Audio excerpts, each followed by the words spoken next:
Fala, minha turma, tudo bem, tudo beleza, tudo bacaninha com vocês aí, minha gente, tá tudo bem? Estamos chegando aqui no canal Cristiano Santos, radialista, nesta segunda-feira, abrindo mais uma semana de vídeos aqui no nosso canal, né? E a gente tá muito feliz de ter essa oportunidade de estar aqui falando novamente, voltando a falar novamente com vocês, né? Que coisa boa, que coisa bacana. Perguntar para você como foi seu final de semana. Espero que tenha sido espetacular, maravilhoso e com muita saúde, que você tenha aproveitado aí positivamente o seu final de semana. Começando então nesta segunda-feira, dia 19 de fevereiro de 2024, mais uma edição aqui dos nossos vídeos, né, no canal Cristiano Santos Radialista. Você já sabe, né? Mas se não sabe, a gente vai contar novamente para vocês. Você que está chegando agora no nosso canal, né? Aliás, eu falando em chegar no nosso canal, percebi, né? Deu uma bisoiada aqui, percebi que chegou, né? Chegou mais gente para a família aumentou o nosso canal Cristiano Santos Radialista. Sejam bem-vindos, sejam bem-vindas ao nosso canal Cristiano Santos Radialista. Você que está chegando agora, você que está aqui já há algum tempo, né? Obrigado também pelo seu carinho, pela sua companhia. De segunda a sexta-feira temos 2 vídeos aqui no canal. Um a partir do meio-dia, que a gente fala de esporte, a gente fala de futebol. E o outro a partir das 18 horas, que a gente fala das notícias de Brumado, da região, da Bahia e de todo o nosso Brasil. Belezinha? Pedir a você que deixa aí o seu like, mais conhecido também como curtida. Tem um espacinho de comentários aqui para você comentar sobre os nossos assuntos. De repente, você não concorda com com alguma opinião de Cristiano Santos aqui no nosso canal, você pode opinar também.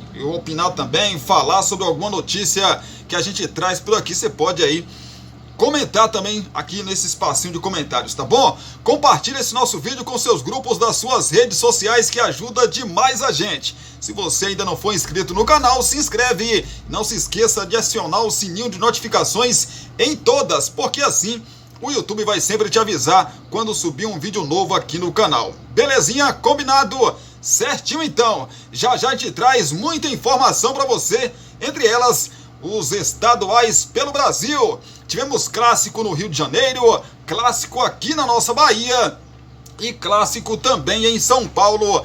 É os estaduais, né, rapaz? A gente traz já os vencedores aí dos estaduais pelo nosso país. Em São Paulo deu empate, teve vitória do Vasco no Rio de Janeiro e teve vitória do Vitória aqui na Bahia contra o maior rival, Bahia. Pois é. E a gente traz já mais para você, ó. 10ª contratação mais cara do Flamengo. Alan vê problemas atrapalharem chance de se firmar. Não é fácil, né, rapaz? Chegar num time cheio de estrelas como é o Flamengo, você chegar e conseguir aí ser titular, por exemplo, né? Falar já também do Bavi, porque o Vitória mostra um serviço aí bem feito, né, pelo treinador, e ideias mais claras, mas deixa alerta, evidentemente, né, algumas coisas que não foram boas pro Vitória no Bavi. A gente traz já para você. A gente traz também uma análise sobre o Vasco da Gama. O Vasco sai grande dos clássicos e Ramon Dias dá motivos para crer em ano muito melhor. É o Vasco da Gama que venceu o Botafogo no final de semana. Mais um clássico aí do Vasco, né? O 3º do Campeonato Estadual do Rio de Janeiro. Tivemos também clássico em São Paulo. E a notícia ruim para o Corinthians é que o Yuri Alberto, né, que vinha melhorando aí desde a chegada do novo treinador, o Antônio Oliveira, né, o português. O clássico de ontem contra o Palmeiras, o Corinthians não perdeu, mas teve uma notícia ruim. O Yuri Alberto acabou sofrendo um trauma, né, e na costela, e vai ficar um tempo aí fora, e já a gente explica para você sobre essa situação. A gente fala já também da Copa do Mundo de Futebol de Areia. O Brasil venceu Portugal e vai para as quartas de final da competição. A gente fala também já para você que tá ligado com a gente. Praia Clube abre 2-0, mas Minas conquista virada épica e é pentacampeão do Sul-Americano. Já a gente traz essa informação para você que se liga aqui no canal Cristiano Santos Radialista. Gerson é internado com suspeita de infecção urinária e desfalca o Flamengo contra o Boa Vista. Amanhã, o jogo acontece amanhã aí, para fechar mais uma rodada do Campeonato Estadual do Rio de Janeiro. Essas informações e um pouco mais a gente traz para você já, aqui no canal Cristiano Santos Radialista. Segura aí, que é só um minutinho, depois dos recados de Porções e Bolos da Linde e Cristiano Santos, a voz que divulga você. E também a nossa tradicional vinheta. A gente volta com muito mais, com muita informação para você. Você já sabe que o Porções e Bolos da Linde está sempre pensando em você. 77998647115. Continuamos oferecendo para você marmitas diárias de 12, 15, 18 e 20 reais. Temos bolos de vários sabores, pudim, torta, bolinhos fritos de tapioca, só por encomenda e muito mais. Porções e Bolos da Linde. WhatsApp 77998647115 ou Rua Sebastião Meira, número 114, no bairro São Jorge. Porções e Bolos da Linde. Você quer divulgar sua marca, o seu produto e a sua festa? Então coloque a voz de Cristiano Santos pra gravar tudo isso pra você. Fala pessoal, aqui quem fala é Cristiano Santos, tudo bom com você? Tô esperando o seu contato pra gravar sua propaganda e mandar rapidinho pra você. 77998102174. Cristiano Santos, a voz que divulga você.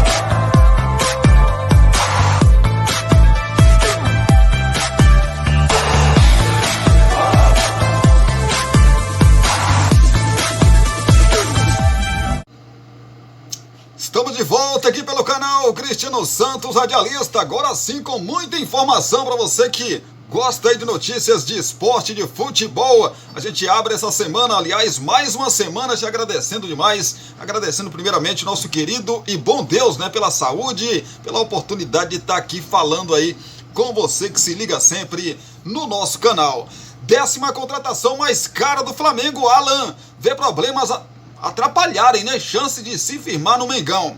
A infecção renal que levou à internação de Gerson e o tirou ao menos do jogo do Flamengo desta terça-feira contra o Boa Vista no Maracanã poderia ser uma nova oportunidade para Alan. Isso porque o meia titular vem jogando como segundo homem de meio de campo na formação de Tite. Porém, o volante também não será opção para a partida que fecha a 9ª rodada do Campeonato Estadual do Rio de Janeiro. Ele foi diagnosticado com dengue no último domingo, precisará ficar em repouso e vai desfalcar o time por tempo indeterminado. Só que este foi só mais um dos problemas que vem atrapalhando a 10ª contratação mais cara do Flamengo em valores absolutos a conseguir se firmar com a camisa rubro-negra. Pois é, rapaz, chegou como das grandes contratações do rubro-negro mesmo, né? Alan já estava fora de combate desde a semana passada, quando o clube anunciou que ele ficaria 12 dias afastado do grupo para um trabalho de reequilíbrio muscular. Com isso, ele também perdeu a chance de jogar contra o Bangu na última quinta-feira, já que Pulgar estava suspenso.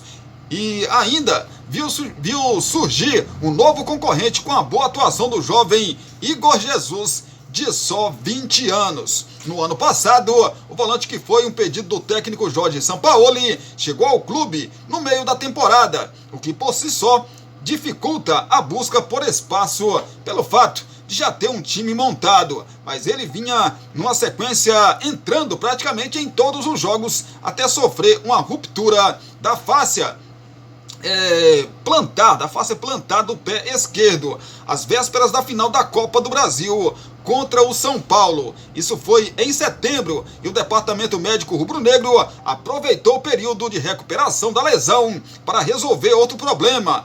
Fez um procedimento cirúrgico para retirar uma calcificação óssea no tornozelo direito. Com isso, ele perdeu também o início do trabalho de Tite, que chegou ao clube em outubro. Alan só voltou a jogar em dezembro, na última partida da temporada, na derrota para o São Paulo no Morumbi. Em 8 meses no Flamengo, o volante soma 19 jogos, 7 deles como titular. Problemas começaram no Atlético Mineiro. Desde que retornou ao futebol brasileiro até o ano passado, Alan vinha tendo problemas mais leves. No Fluminense também teve uma fascite plantar no pé direito, que o tirou de 2 jogos no fim de 2019. E no Atlético Mineiro, entre 2020 e 2022, pegou Covid-19 2 vezes e desfalcou o time em outras oportunidades, com edema na coxa esquerda e uma pancada na lombar. Eu lembro que o Alan, quando o Flamengo foi contratar ele, olha que foi uma novela danada, né, gente? Contrata, no contrato, o valor tá muito alto, né? O Atlético baixou mais e o Flamengo foi lá e contratou o jogador. Eu lembro que existia uma briga, entre aspas, né, da direção dentro do staff do Flamengo, justamente por isso, porque o Alan vinha sofrendo no Atlético Mineiro e também no Fluminense lesões, né, e não jogava nesses times, não conseguiu jogar direito nesses times. E algumas pessoas dentro do Flamengo não queriam a contratação do Alan justamente por esse histórico de lesões. Só que o departamento fisiológico do Flamengo, né, físico do Flamengo, aprovou o jogador, disse não, ele tem um problema físico, ele tem um problema, mas não é. Isso não vai impedir o mesmo de atuar com a camisa do Flamengo. Parece que eles erraram, né? Porque o Flamengo pagou uma bagatela aí para esse jogador que acabou aí. Porque 19 jogos, 20 jogos, né, que ele fez com a camisa do Flamengo, claro que não é a culpa dele, né, gente? Ele pode culpar o jogador também. Mas é falta de um bom planejamento da direção do Flamengo, né? Departamento, quem contrata, quem analisa também o jogador clinicamente falando, né? Essas pessoas terão que responder porque essa análise que foi feita inicialmente não foi levada em consideração, né? A gente vai começar a falar dos estaduais pelo nosso país, porque tivemos Bavi, né, rapaz? Bavi 494, mostra um Vitória bem servido de treinador e de ideias, mas deixa alerta. Ao vencer o Bavi 494 por 3-2, no Barradão, Vitória deu mais uma amostra de sua força como mandante, mas passou outros recados também muito importantes. O principal deles é de que o time está bem servido de treinador. Foram as ideias de Léo Condé que conduziram o rubro-negro a um importante resultado no clássico da última rodada do Campeonato Baiano. Antes de mais nada, é bom lembrar o contexto no qual o Vitória foi para o Bavi, com o time sob desconfiança após resultados ruins no início desta temporada, principalmente jogando como visitante. Havia até torcedor que defendesse uma escalação diferente, mais guarnecida defensivamente. Mas o que se viu foi um treinador manter a sua equipe base, com 2 volantes, um meia e 3 jogadores na frente. O Vitória, então, apostou em fazer pressão na saída de bola do Bahia. O plano de Léo Condé surtiu efeito logo aos 5 minutos, quando o Leão, na verdade, né, subiu as linhas de marcação, obrigou o Gilberto a errar o passe e balançou as redes com 3 toques na bola.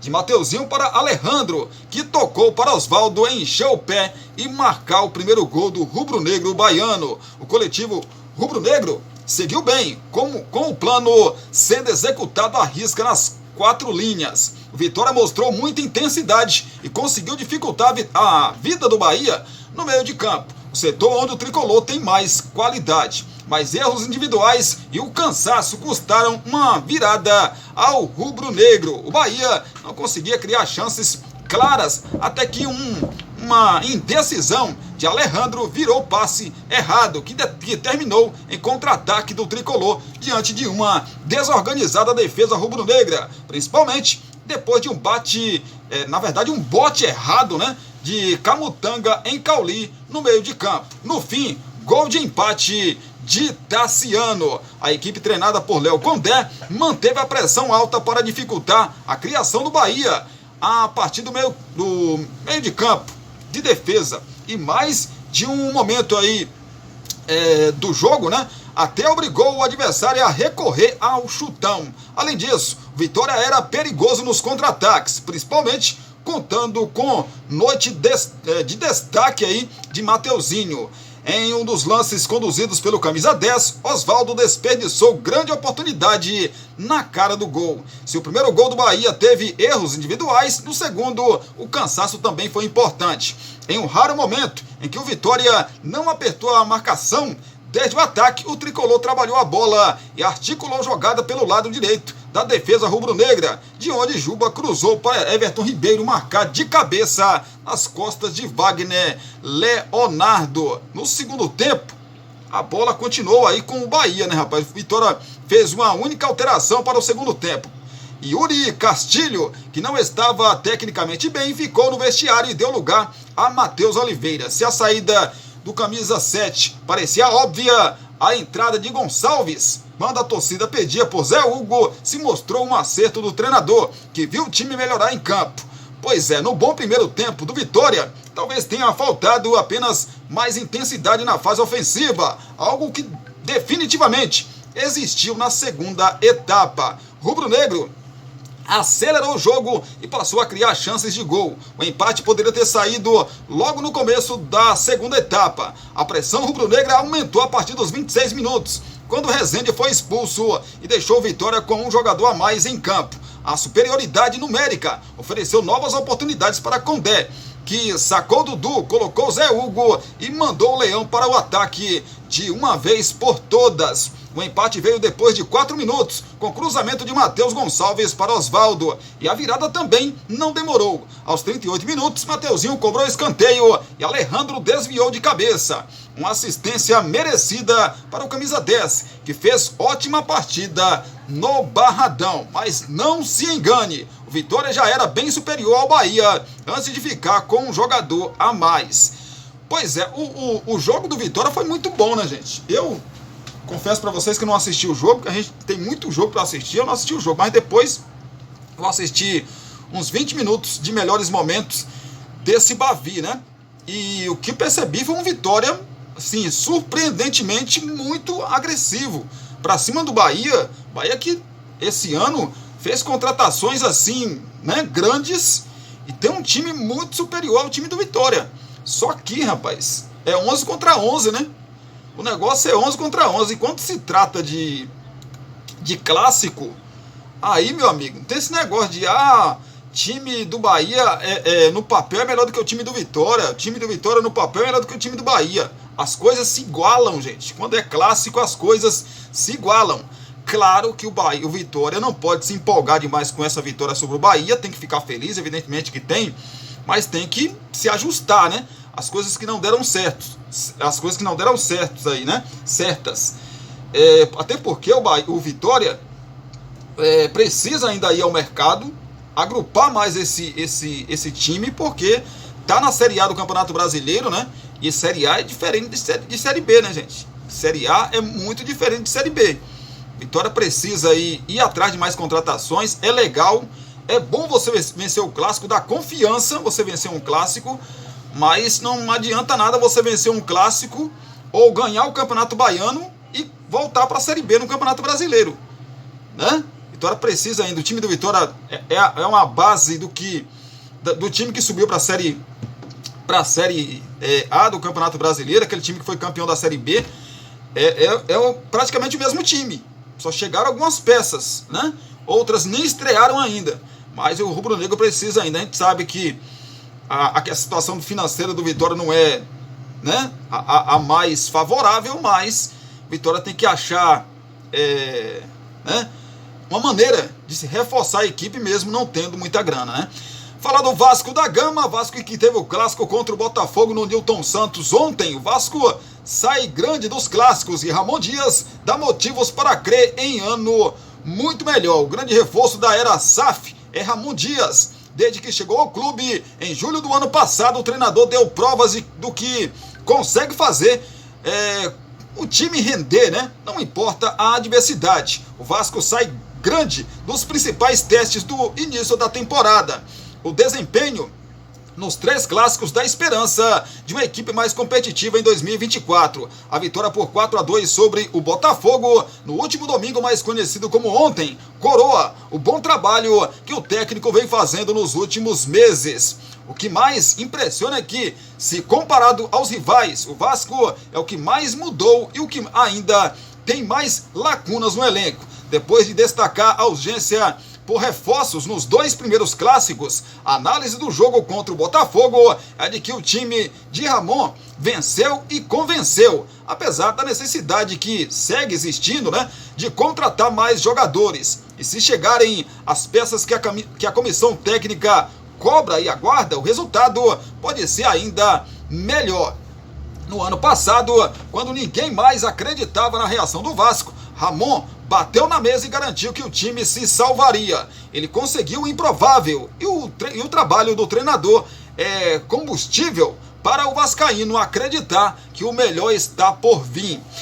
Contra o Botafogo, o Vasco não tinha à disposição os 2 zagueiros titulares suspensos. Ainda assim, Ramon insistiu no esquema com 3 defensores, escalando Maicon e Rojas, mas sem Medel e João Vitor. O time afrouxou a marcação e perdeu força na construção desde a defesa. O time demorou a entrar no jogo e viu o Botafogo dominar os primeiros 25 minutos. O meio-campo vascaíno não encaixou e o rival encontrou espaço demais na intermediária. Os donos da casa confundiram a marcação do Vasco. Aos 20, Eduardo chutou de fora da área e achou a gaveta de Léo Jardim. Enquanto isso, pelo lado esquerdo, Hugo e Vitor Sá deram trabalho para Paulo Henrique, que não teve cobertura de Rojas, como João Vitor costuma fazer.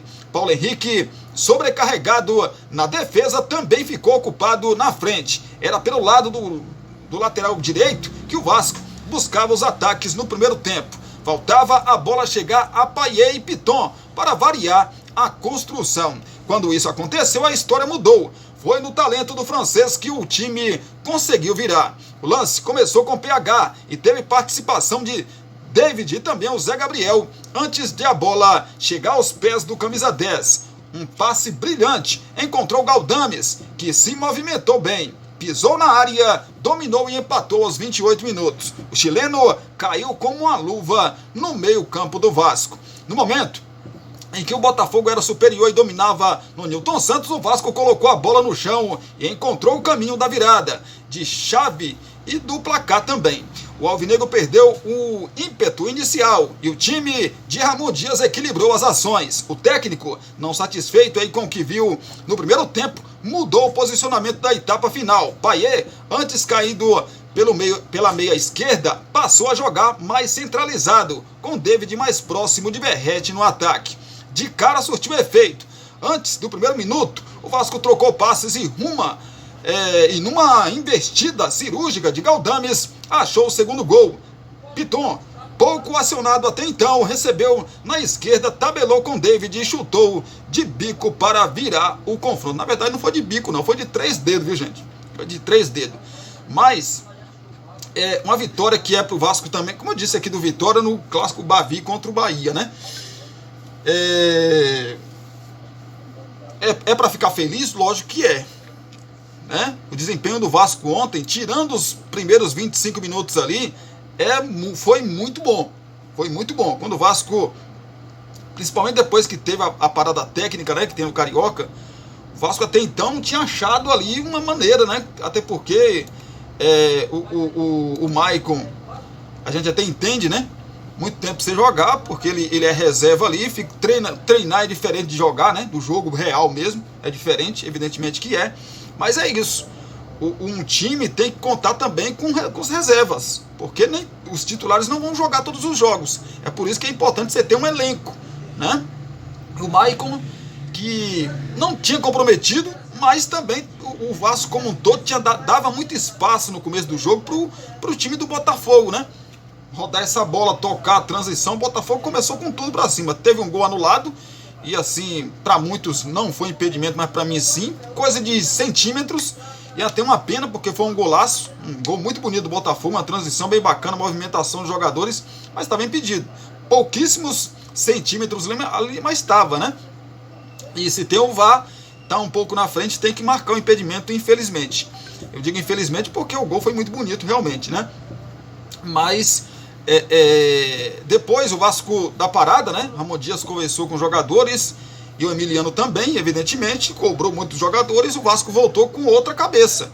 Quando o Vasco empatou o jogo, o Botafogo se perdeu. Aí, aquele domínio que o Botafogo teve até os 25 minutos, depois do empate do Vasco, mudou de lado, né? E o Botafogo não conseguiu mais jogar, só conseguia tirar a bola dali, aliviar, dar chutão, enfim. E o Vasco botou a bola no chão, e nos 40 segundos do segundo tempo virou. Aí o Botafogo teve que ir para cima com tudo, e no contra-ataque o Vasco acabou tendo um pênalti ao seu favor, né, numa falha gravíssima da defesa do Botafogo.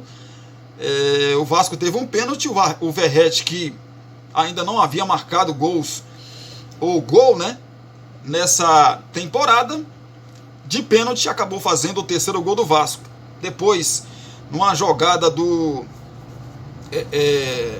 pela lateral direita do Vasco da Gama, né, cruzamento de Pumita, que tinha entrado no segundo tempo, Verratti toca na bola, dá um toque, a bola vai no travessão, pega nas costas do goleiro do Botafogo e entra. O Vasco fazia 4-1 ali. Aí o Botafogo não tinha, perder de 4, de 5, de 10, é a mesma coisa. Ainda tentou ir para cima, né, para diminuir o placar e colocar fogo nos minutos finais da partida. Até fez um bonito gol com o Eduardo, né, aliás, os dois gols bonitos do Eduardo. Um gol de bicicleta do Eduardo, né, segundo gol do Botafogo, mas foi insuficiente para que o Botafogo saísse derrotado do Engenhão na tarde e noite de ontem, né? Vitória importante do Vasco, que entra no G4. O Nova Iguaçu também venceu ontem e reassumiu a terceira colocação, mas o Vasco voltou ao G4. O Botafogo tem agora 2 jogos aí para vencer e secar Nova Iguaçu ou Vasco da Gama para conseguir a vaga para a semifinal do Campeonato Carioca, né, do Estadual do Rio de Janeiro. Se não conseguir, vai disputar mais uma vez a Taça Rio, assim como aconteceu na temporada passada. Vamos falar do Corinthians. E Yuri Alberto tem trauma na costela, deixa campo de maca e vira dúvida no Corinthians. Pois é, eu achei sinceramente a entrada do Murilo, o zagueiro do Palmeiras, muito dura, né, gente? Eu acho que dava pro VAR chamar ali e expulsar o Murilo. Ele dá uma joelhada no Yuri Alberto, que não consegue levantar mais. Até para ser retirado na maca, ele foi... Assim, o pessoal tirou ele com muito cuidado, né? Foi uma contusão grave. O atacante Yuri Alberto sofreu um trauma na costela no empate por 2-2 entre Corinthians e Palmeiras e teve de deixar o campo de maca. Pois é, além disso, o camisa 9 do Corinthians teve um trauma na costela, no cotovelo direito.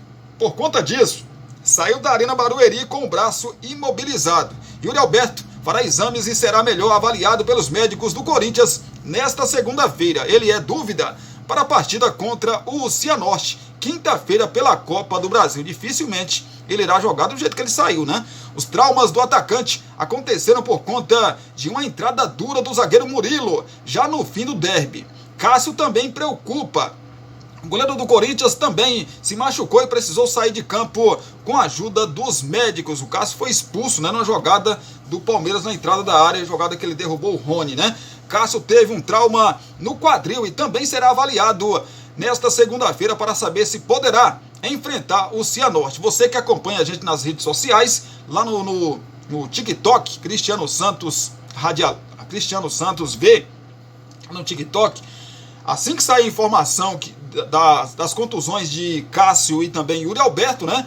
Se eles vão demorar muito tempo, se eles vão poder ter condições de jogo o confronto contra o Cianorte no meio de semana pela Copa do Brasil, a gente vai noticiar lá para você, vai postar lá. Ele também, no caso o Cássio, né, ele também é desfalque certo para o duelo contra a Ponte Preta domingo pelo Paulistão, porque terá de cumprir suspensão por ter sido expulso. O Cássio foi expulso, de qualquer maneira, se ele se recuperar aí da contusão, ele não vai jogar contra a Ponte Preta pelo Campeonato Paulista. Pode jogar, né, se ele se recuperar, evidentemente, contra a equipe do Cianorte pela primeira fase aí da Copa do Brasil. Mas parecia ontem o clássico entre Corinthians e Palmeiras, parecia que ia dar tudo errado, né, para a equipe do Corinthians, né, rapaz? Parecia que ia dar tudo errado para a equipe do Corinthians. Você tem um jogador expulso, que era o Cássio, depois em seguida tem uma jogada e deixa o jogador do Corinthians acaba também saindo por contusão na jogada, como eu já falei, do zagueiro Murilo. Para mim, muita maldade do Murilo, que ele dá uma joelhada, né, nas costelas do Yuri Alberto. Para mim, o VAR tinha que chamar, que ali para mim foi maldade, né, gente? Para mim foi maldade. Nada contra o Palmeiras, nada contra o Corinthians, nada contra o Murilo, mas ele agiu com maldade ali. A gente sabe que é clássico, o bicho pega, né? Mas mesmo assim, na minha opinião, ele foi muito maldoso naquela jogada. Falar de futebol de areia, Copa do Mundo de futebol de areia. Brasil vence Portugal e vai às quartas de final. Em jogo acirrado e dramático, o Brasil derrotou Portugal por 3-2 no último domingo, mais conhecido como ontem, já na segunda partida do grupo D. Rapaz, com uma rodada aí de antecedência, se classificou para as quartas de final da Copa do Mundo de Futebol de Areia, disputada em Dubai, nos Emirados Árabes Unidos. Já classificada, a seleção brasileira terá o México como próximo adversário na terça-feira às 14 horas no horário de Brasília. O Brasil estreou com vitória contra Oman por 5-3. Todos os jogos do time brasileiro aí, claro que a gente vai acompanhar e vai trazer para vocês aqui que acompanha o nosso canal no YouTube. O México chegará ao jogo contra o Brasil com 2 derrotas. Os mexicanos perderam na estreia para Portugal por 8-2 e na segunda rodada para Oman por 5-2. É o Brasil, né, rapaz? É o Brasil aí no futebol de areia fazendo história. E o Brasil, a gente vai acompanhar, evidentemente, vamos trazer para você que tá ligado aqui com a gente. Praia Clube abre 2-0, mas Minas conquista a virada épica e é pentacampeão do Sul-Americano. Minas superou uma desvantagem de 2-0, conquistou uma virada histórica contra o Praia Clube de virada no Tie Blake e é pentacampeão do Sul-Americano de clubes de vôlei feminino. O time de Belo Horizonte consegue a revanche na decisão após perder as finais da Superliga e do Sul-Americano para o mesmo rival na temporada passada. As parciais do triunfo foram 26-24, 25-16, 25-19, 25-12 e 15-11 no torneio disputado na Arena Paulo Scaff, em Bauru, no interior de São Paulo. A central Júlia do Minas foi eleita a melhor jogadora do Sul-Americano. Já a norte-americana Jenny Gray, também do Minas, foi escolhida pela organização como a melhor da final. Thaísa anotou 20 pontos e foi a maior pontuadora da decisão, com Daroit com 19 tentos logo na sequência. Parabéns então aí as meninas do Praia Clube, né, rapaz? De virada, o Tie Blake venceu aí o Minas. Chegando mais informação para você que se liga aqui no canal Cristiano Santos Radialista. Falar de Flamengo. Gerson é internado com infecção renal e desfalca o Flamengo contra o Boa Vista. Gerson está fora do jogo do Flamengo contra o Boa Vista na próxima terça-feira, ou seja, amanhã, às 21h30 no horário de Brasília, no Maracanã, pela 9ª rodada do Campeonato Carioca. O meia vinha se queixando de incômodos na região abdominal desde o início do ano, mas neste domingo ele não conseguiu nem treinar com o time por conta de fortes dores. Gerson passou por exames médicos no Flamengo que indicaram um problema no rim. Com isso, ele deu entrada em um hospital na Barra da Tijuca, zona oeste do Rio de Janeiro, com suspeita de infecção urinária e ficará internado de 24 a 48 horas para a investigação. A informação foi divulgada primeiro pelo canal Flazoeiro no YouTube e confirmada pelo GE. Em nota, na tarde de ontem, mais conhecido como domingo, o Flamengo anunciou o quadro de infecção renal. Abre aspas, o atleta Gerson reclamou de dores abdominais ao chegar hoje ao centro de treinamento e foi conduzido a um hospital da Barra para a realização de exames. Os resultados apontaram uma hidronefrose com infecção renal. Após avaliação com o especialista, o jogador seguirá internado para fazer exames complementares e seguir com tratamento médico. Gerson vem sendo titular absoluto na era Tite desde o ano passado, ao lado de Pulgar, como segundo homem do meio de campo. Nesta temporada, o meia já disputou 8 partidas, sendo 7 desde o início, e uma em que foi poupado entrou durante os 90 minutos. Sem um jogador, De La Cruz e o jovem Igor Jesus, que se destacou contra o Bangu, surgem como opções. Pois é, rapaz, melhoras aí para o Gerson, né? Uma perda, assim, muito forte para o Flamengo. Claro que o Flamengo, com ou sem o Gerson, vai vencer esse confronto de amanhã, né? Vai vencer esse confronto de amanhã contra o Boa Vista. Porque, pelo elenco que o Flamengo tem, né? O Flamengo deve vencer. Claro que futebol é um trem muito doido, né? Mas, se nada de anormal acontecer, o Flamengo deve vencer o Boa Vista amanhã, fechando aí a 9ª rodada do Campeonato Estadual do Rio de Janeiro. Mas preocupa, né? Preocupa porque é um jogador importantíssimo para o esquema do técnico Tite, né? E em breve vai começar a Libertadores da América, a fase de grupos, né?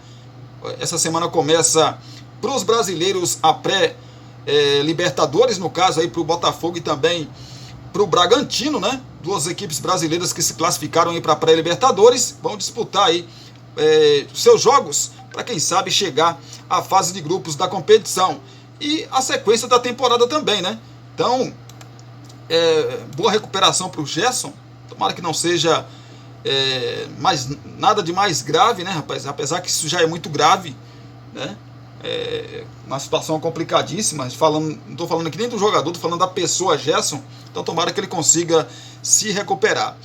Fala do Peixe do Santos que perdeu na rodada aí do Campeonato Paulista. Santos que já está classificado para a próxima fase, perdeu para o Novo Horizontino. Carille vê Santos com faísca curta, mas reforça a derrota no momento certo. Temos gordura. O técnico Fábio Carille lamentou a derrota do Santos para o Novo Horizontino em casa, na Vila Belmiro, por 2-1 na tarde do último domingo, pela 9ª rodada do Campeonato Paulista, mas ao mesmo tempo comemorou o fato de o tropeço acontecer no momento certo.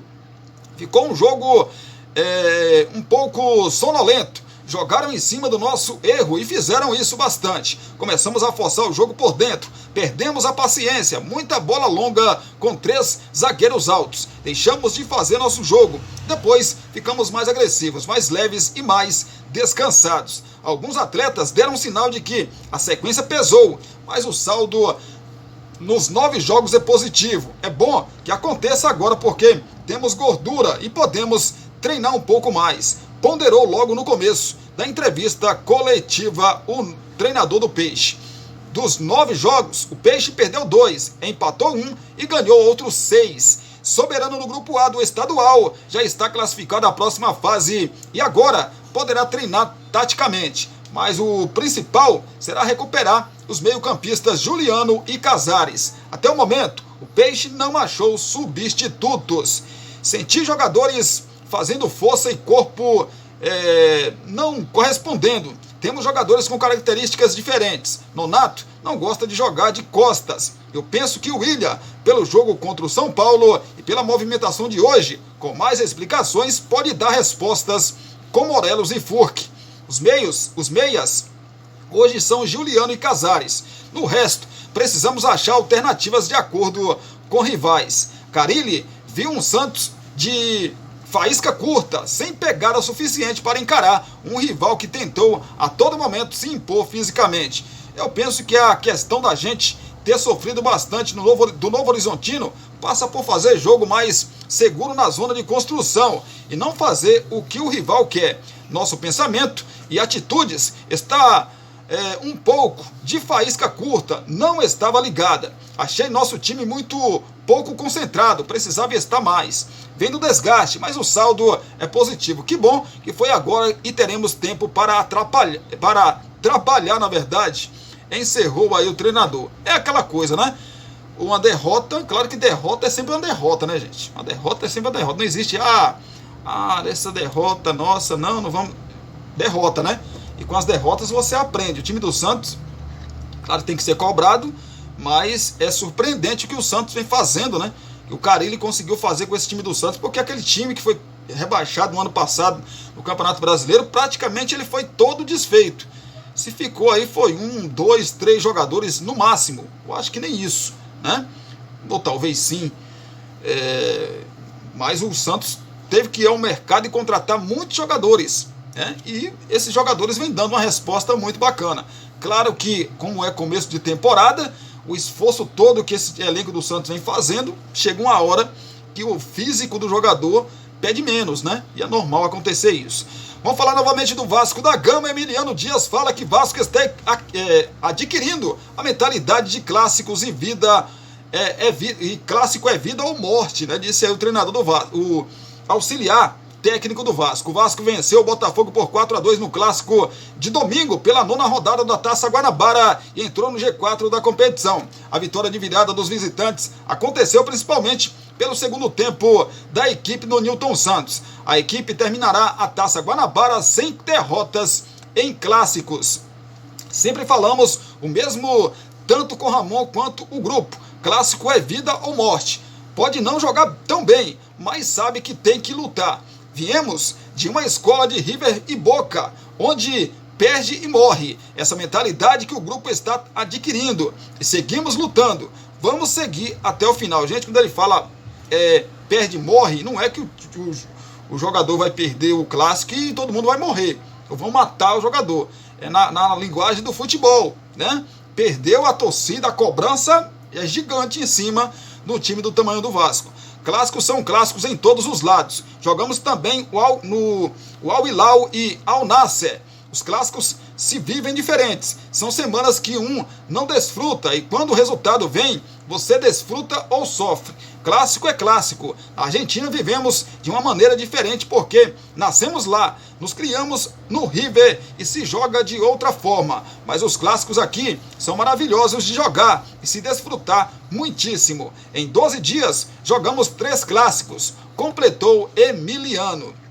Desde que Ramon e Emiliano Dias chegaram ao Vasco, o clube tem 3 vitórias, 2 empates e apenas uma derrota em clássicos. Em 2, no Nilton Santos, 2 vitórias por 4-2 para o Vasco no ano passado contra o Fluminense. E neste domingo, ontem, contra o Botafogo. Claro que tem que elogiar muito, né? Tem que elogiar demais o Ramon Dias e o Emiliano. Porque o que eles fizeram ano passado, e os jogadores também, né? Fizeram ano passado e estão fazendo no Vasco é uma coisa impressionante. O time, quando ele chegou, o time tinha 9 pontos no campeonato, terminando já o primeiro turno da competição. Todo mundo dando o Vasco como rebaixado e o Vasco conseguiu se salvar. Falar do Palmeiras, Abel Ferreira lamenta empate sofrido pelo Palmeiras no fim do derby. Abre aspas, sentimento de derrota, fecha aspas. O técnico Abel Ferreira lamentou o empate sofrido nos últimos minutos do clássico contra o Corinthians na Arena Barueri, na noite de domingo ontem. Abel voltou a destacar a necessidade do time ter mais eficácia e reconheceu a necessidade de melhorar a equipe nos minutos finais das partidas. Sentimento de derrota. Concordo que as substituições poderiam ter sido diferentes, porque a gente espera uma coisa e é outra. Houve um cruzamento atrasado. Já falei aqui várias vezes que o futebol é mágico. Por isso, porque só acaba quando termina. Concordo que houve um jogo até os 87 minutos. Produzimos muito, assim como no último jogo. Futebol é assim. Acho que fizemos um jogo intenso. Criamos muita oportunidade, sem deixar o adversário jogar disse Abel Ferreira. O treinador entende que foram 87 minutos de superioridade do Palmeiras, nos quais a equipe deveria ter aproveitado melhor as oportunidades e conquistado um resultado mais elástico. Abel fez questão de ressaltar ainda que não houve um problema de volume de jogo. Fomos muito contundentes, jogamos, criamos, intensidade boa, jogo intenso. Difícil explicar o que aconteceu. Vou tentar rever o jogo. Não tenho razão. Como vou explicar as chances perdidas? Não teve nada a ver com o volume que criamos. Se chegasse e falasse que fez 5 ou 6 chutes, que não criou, mas não foi o caso. Nosso problema não tem sido o volume. Estamos a fazer gols, mas falta um bocadinho que está esquisito, disse o português. É aquela coisa, se cria, ainda mais clássico, né? Clássico, meu amigo. A oportunidade surgiu, caixa. Tem que matar o jogo. Você não mata o jogo, o Corinthians mesmo com 2 jogadores a menos, aí isso uma falta na entrada da área, apesar que estava longe, o Everton falhou, né? Ele fez ali, ele achou que a bola ia para fora, recolheu o braço, a bola bate na trave e entra, né? Então, assim, tem que matar o jogo, porque você tá ganhando de 2-0, toma um gol, como foi o caso, né? O Corinthians fez um gol, todo mundo, um gol o gol, né? Ali foi só um gol só descontou. Mas aí, o Corinthians mesmo, a camisa, né? A camisa do Corinthians pesa muito, gente. Clássico é um negócio diferente. Às vezes o time tá com um jogador a menos, tá com um jogador a mais, 2 jogadores a mais, não vence o clássico. Tá com um jogador a menos, ou 2 jogadores a menos, vence ou empata o clássico depois de estar perdendo, como foi o caso do Corinthians, de 2-0. Fala do Botafogo, Thiago Nunes revela que jogadores do Botafogo pediram para ter sequência fora da equipe, ou seja, querem sair, né? O técnico Thiago Nunes demonstrou preocupação com a reação emocional de sua equipe na derrota por 4-2 para o Vasco. Ontem, no domingo, no estádio Newton Santos, o Botafogo começou a partida vencendo, mas teve uma queda de rendimento na segunda etapa e foi envolvida pelo time adversário. Ao fim do jogo, o treinador revelou que alguns jogadores teriam pedido para ficar fora da equipe por conta do desgaste emocional tão forte. Depois, em outra pergunta, disse que não houve pedido direto, mas que percebeu sinais dados pelos atletas por códigos do meio do futebol. O professor Luiz Castro, que teve muito sucesso aqui, levou quase um ano para levar o Botafogo a um nível competitivo que durou entre 5 e 6 meses. Durante esse ano, o Botafogo oscilou, na verdade, até encaixar a equipe no início do Brasileiro. Depois, a dificuldade emocional, sim, a gente não conseguiu repetir. A gente tem uma memória emocional do ano passado, quando sofre revés como esse, volta tudo à tona. Por mais que a gente tenha mudança no elenco, o time titular é remanescente do ano passado. Vamos evoluir através da sequência de resultados positivos e também da chegada de jogadores para encorpar o grupo, e não só o time titular. Porque muitos jogadores estão pedindo para ter uma sequência fora da equipe, para parar de carregar essa carga emocional tão forte. Você tem que ter mais jogadores de um nível compatível para manter o Botafogo competindo em alto nível. Nós, que somos pessoas do futebol e estamos há muito tempo, o futebol tem códigos e temos de respeitar. Depois de 20 anos convivendo com atletas, a gente sabe quando o atleta está no limite técnico, físico, mental, que precisa ter um descanso, sair um pouco da zona de alvo, para se libertar de alguns rótulos que recebem durante o ano. Se pensarmos de forma racional, o grupo do Botafogo que construiu aquela fase maravilhosa ano passado era pequeno. Eram 13, 14, 15 jogadores que rodavam o tempo todo. Não mudou muito isso. A gente mudou alguns, mas a grande parcela continua jogando e atravessando o momento de que precisam de apoio. E o apoio é nesse sentido, conseguir ter outros atletas que possam assumir o protagonismo, para que os outros possam se regenerar. O Botafogo está investindo num grupo, o crescimento do Botafogo está crescendo. Vai ser agora, amanhã, Ninguém sabe. Não dá para mensurar isso. Existem código e código tem a ver com leitura, experiência. Meu amigo, uma declaração dessa aqui pode servir assim como um combustível negativo. Como assim, Cristiano? Combustível negativo? Porque assim, ele vem a público e fala: os jogadores do ano passado do Botafogo estão pedindo para não jogar. Eles querem ir para outra equipe, querem ser negociados. Em outras palavras, é isso que o Thiago Nunes quis dizer. Os jogadores que jogaram ano passado, porque assim, o Tiquinho Soares pega na bola, o torcedor o Eduardo pega na bola, o torcedor Por quê? É por atuações desse ano? Não. É pelas atuações do ano passado. O Botafogo fez um campeonato espetacular no primeiro turno. Né? Ninguém imaginava, nem o torcedor mais pessimista do Botafogo imaginava que o Botafogo no segundo turno fosse fazer uma campanha de time rebaixado. Né? E o Botafogo fez. Perdeu um campeonato que estava nas mãos. Estava nas mãos do Botafogo. O Botafogo já tinha pegado a taça e colocado lá em General Severiano. E aí teve que, não, toma Palmeiras aqui, desculpa aí, eu peguei a taça antes, aquela coisa toda, né? Porque não dá para perder um campeonato da forma que o Botafogo perdeu. O Botafogo abriu 13, 15 pontos do segundo colocado durante o primeiro turno. Se eu não me engano, ficou 13 pontos com o término do primeiro turno na liderança do campeonato. E acabou perdendo, né, no segundo turno o Campeonato Brasileiro do ano passado para a equipe do Palmeiras, e todo mundo conhece essa história, né? Não é fácil, não é fácil. Claro que o John Textor não vai desfazer de todo mundo, não vai desfazer do Eduardo, não vai desfazer de Tiquinho Soares e outros jogadores remanescentes, Massal, né, do ano passado, né? E isso pode comprometer? Acho que pode, mas aí vai do que o Botafogo vai fazer, né? Pro emocional desse time do Botafogo. Gente, segura aí que eu volto já já pra gente falar dos estaduais pelo nosso país. A gente volta já já com muita informação, né? Os jogos que aconteceram no final de semana, os que vão acontecer ainda fechando a rodada aí dos estaduais, classificação, próximos jogos. Segura aí que a gente volta já já com você.